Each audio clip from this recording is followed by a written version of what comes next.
What's up, sports bettors? Week 1 of college football is coming to an end, but on the bright side, sportsbooks have already started to release odds for the upcoming week 2. So there's a lot of good games, including Alabama, Texas.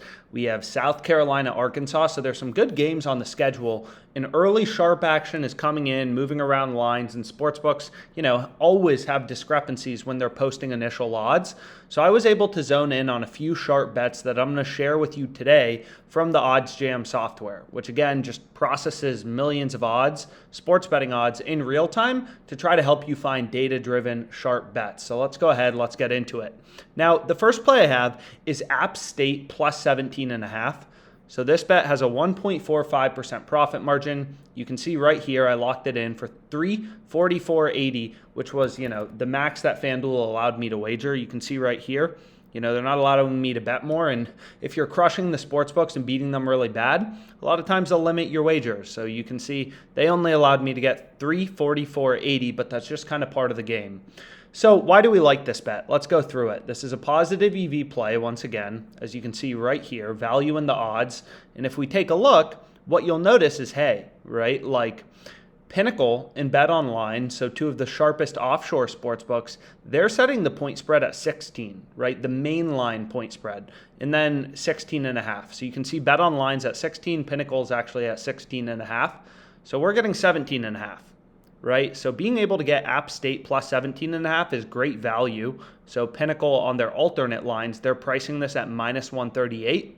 And again, we're finding value. So what I mean by that is if App State loses by 17, so 2 touchdowns and a field goal, our bet on FanDuel will cash.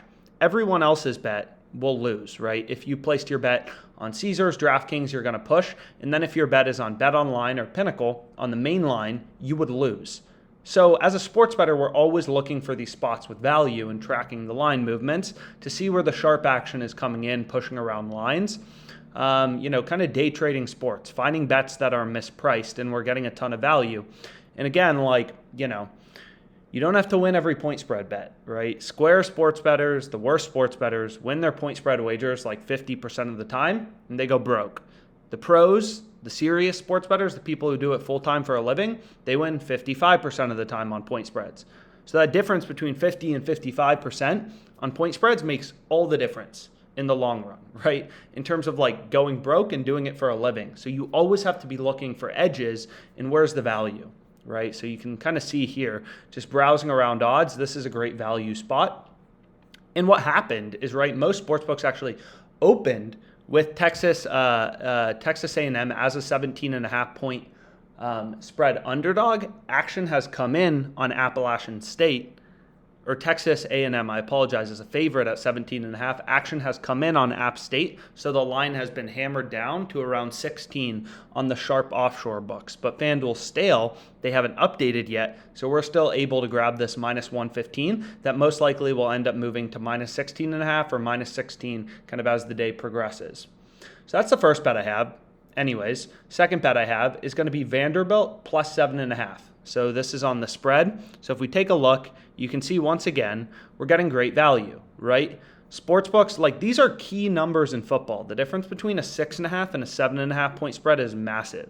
Because if Wake Forest loses, or I apologize, if Wake Forest wins by a touchdown, your bet on BWin will lose. Our bet on WynnBet at plus 7.5 is going to win, right? So the difference between 7 and 7.5, like you can see on Pinnacle, right? They go from minus 109 to minus 128. And we're able to squeak out minus 110, which is pretty incredible value.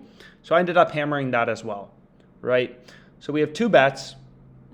As you can see here, with 1160 in total profit margin. And again, that's all you do. You look for these spots with value where sportsbooks are slipping up, and you place bets. We're probably going to have 100 college football bets open by the time, Saturday rolls around, by the time next weekend rolls around. We already got some bets on LSU.